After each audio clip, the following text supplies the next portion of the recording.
Louisiana beer reviews, JOOSE 10% version blue lemonade.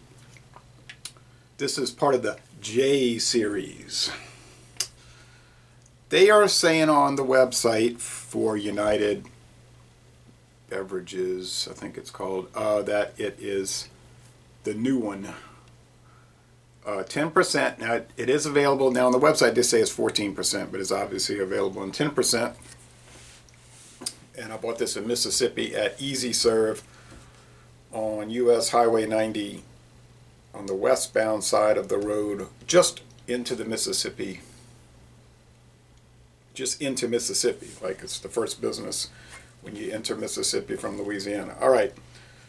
I mean, the price was not really good. $1.99 for a single pint can is not a good price, but it's a very remote area. There's really nothing else around, so they got a lot of people going fishing out there, and they want to stop in and buy stuff, so they can charge more. And yeah, United Brands Company. That's right, La Crosse, Wisconsin. Okay, premium malt beverage with natural flavors and certified colors. So the flavors are natural, lemonade, and the colors are food coloring. And the disclosure here, the legal description of this is flavored malt liquor. Okay.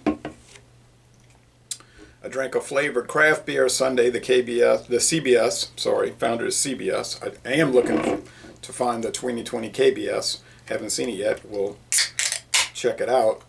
All right, so JOOSE. I've never seen it in Louisiana. I checked the locator tool. It's not sold here. I kept checking different zip codes. No. Checked, but it was showing in Mississippi at that place, so it's accurate. Oh, blue. I was commenting on a video a month or two ago, and I was saying one of my viewers on Alcohol X posted a blue product, and I was like, oh, I'm not too sure about that. And it was David Simmons, and he said, hey, I was the one that drank that. And I said, oh, I couldn't remember who it was, but here we go, blue. Oh, man. It looks like the Gatorade or Powerade type thing, right? No head of foam, some bubbles. It's opaque. In other words, you can't see it, but it's like a glowing thing, like one of those colored light bulb products, right? So it's like a translucent type experience. JOOSE.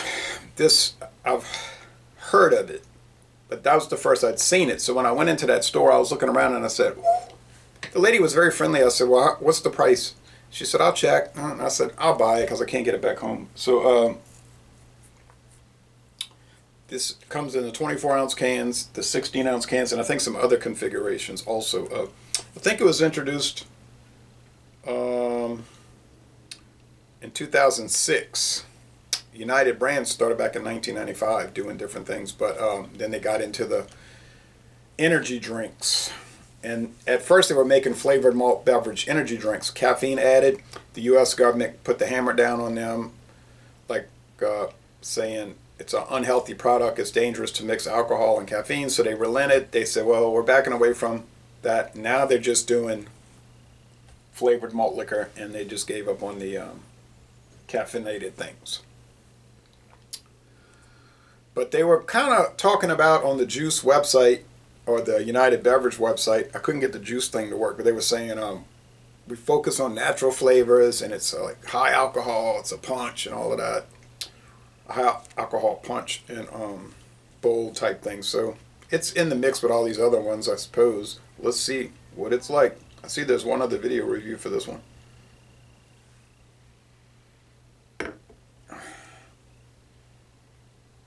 I got to put my hands away because I was cleaning some things, and I had bleach in my hands. All right.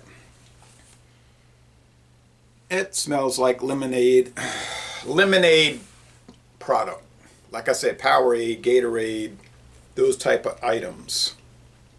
Not the kind of thing I would drink, but I keep reviewing these because they are interesting. I had to admit that. At first, I didn't want to admit it. I was like, it's all trash. It's stupid. I'm not going to deal with it. Hate.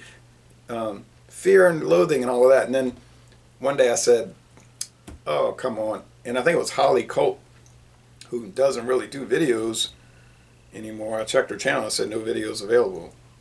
Can't explain it. She was doing beer reviews about 3 years ago.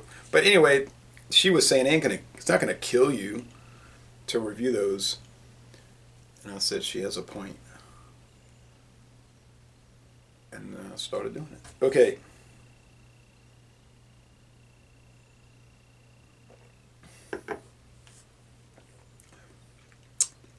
It's very tart, so it makes you think it has that sodium citrate, which is not considered an unnatural flavoring.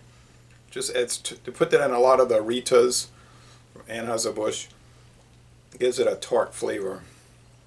And it tastes like that, like a sweet tart candy.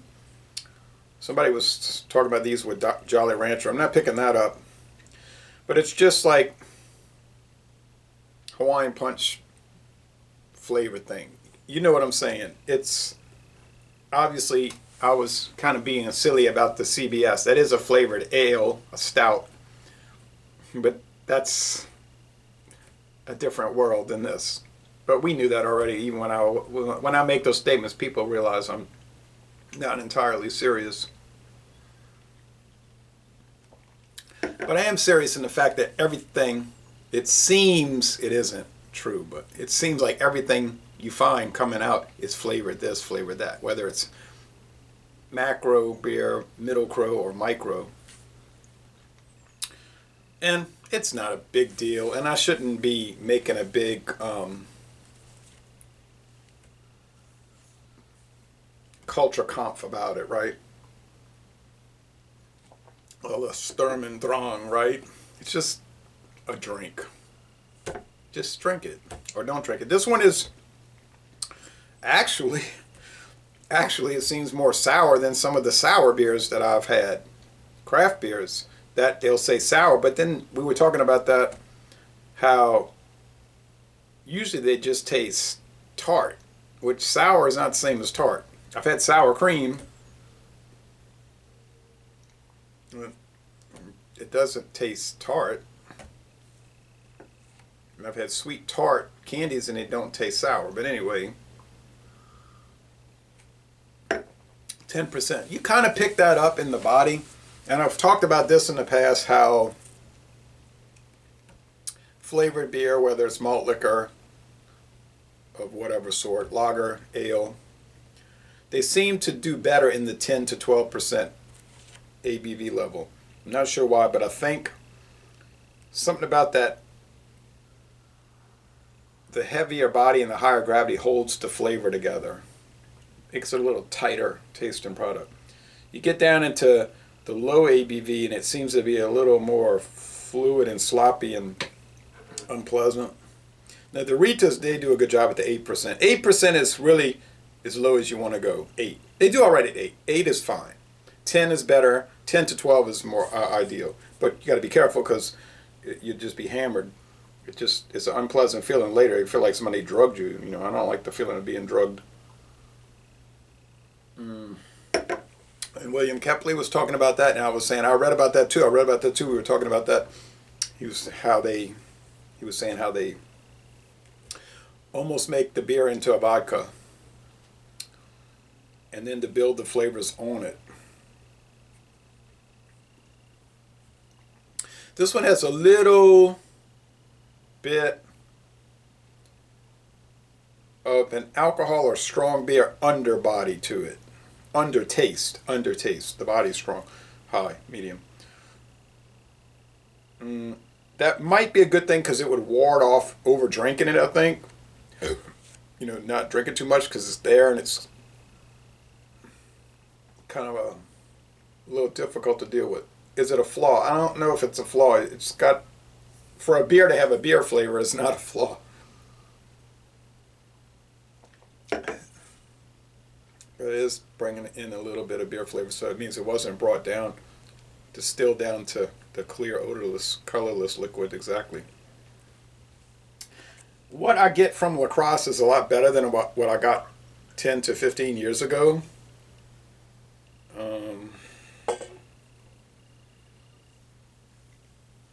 This is kind of like when we used to eat snowballs, which is just the ice from the ice machine. Some people up north say snow cones with the flavor in it. It's the same concept, except these are 10% alcohol and those weren't. I don't drink these, and this is honest. I do not drink these on a regular basis. I never have a stock of these to drink, and that is the case. I've got always have stock of regular beer, of different brands. I only drink these to review, but they are interesting. They're a novelty. Now, to drink this every day, I can't see how somebody could do it. I just can't conceive of it. But for every now and then to review product, it's good. It is tart like lemonade. It has some acidity to it. The blue, I don't know if blue is an appealing drinking or eating color. I would rather if this was like yellowish gray, but that's not what they conceived of. They wanted blue lemonade. I think 14% would be, see, once you get above 12, then it becomes, you start to gag a little bit like, so I wouldn't want the 14%. I'm glad I found the 10 in Mississippi. Now, if I found the 14%, would I try it? Well, of course I would try it. Probably wouldn't like it. Now you say, why you didn't do the Four Locos? I was looking at Four Loko, and they're all artificial flavor. Like every one of them, artificial flavor and artificial coloring. I was like, nah, that's just too much. The natural flavoring, I'm cool with. The food coloring, I don't make a big issue with it because, some people will preach about, it's bad for you, beer with food coloring is bad. Then they'll turn around and go to a birthday party and eat birthday cake with icing, and it'd be blue, yellow, green, orange. I'm like, you think the icing is naturally colored like that? It's, anyway.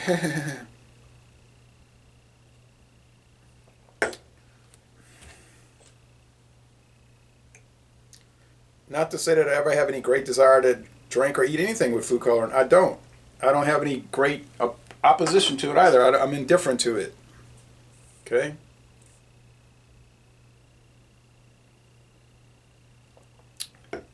This is fine. I'm going to go with B plus though, just because of that underlying little, I'm not saying it bad, it's just an underlying little beer type off malt flavor. I don't know. I'm not sure. I'm not sure about this, but I'm going to say B plus, 89 out of 100. But that's not a bad score for this type of thing. Sorry for the long video, but I was fascinated by the JOOSE, because I had never seen it. And back in 2009, before I started video reviews, I was driving down I'm always on US Highway 90. Well, that makes sense because it's like a main east-west highway through Louisiana, Texas, Louisiana, Mississippi. Okay, so you would be on it, and I live close to it, so it makes sense that you're on it, right? My friend David lives right off of that route. But like, I was in Beaumont, Texas, on the US Highway 90, and I stopped at a liquor store, D's Liquor, great place, and I bought some stuff. And then there was a gas station there, and they had Stack, the black, gold, and white can. I said, let me buy this. Stack. Oh, what an atrocity. It was a nightmare. It was bad. It was bad. It was tough. It was rough. Tough and rough. And I thought a year later, oh, I got to find it again so I could do a video review, but I never could find it again. Whoa. That was unpleasant. Stack. But JOOSE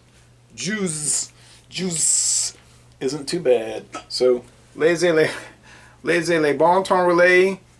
I mean, it is what it is. Maybe you'll see me doing KBS next. I hope. 2020. And I'm going to end this review by saying, y'all come on down to southeastern Louisiana.